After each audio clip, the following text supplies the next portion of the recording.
Hello guys, কেমন আছো সবাই? আশা করি সবাই ভালো আছো।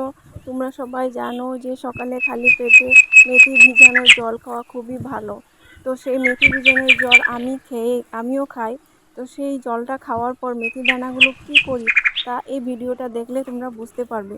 তোমরাও এরকম করলে খুবই উপকার পাবে। তো আমি 2-3 দিনের মেথি দানাগুলো একসাথে রেখে দিই।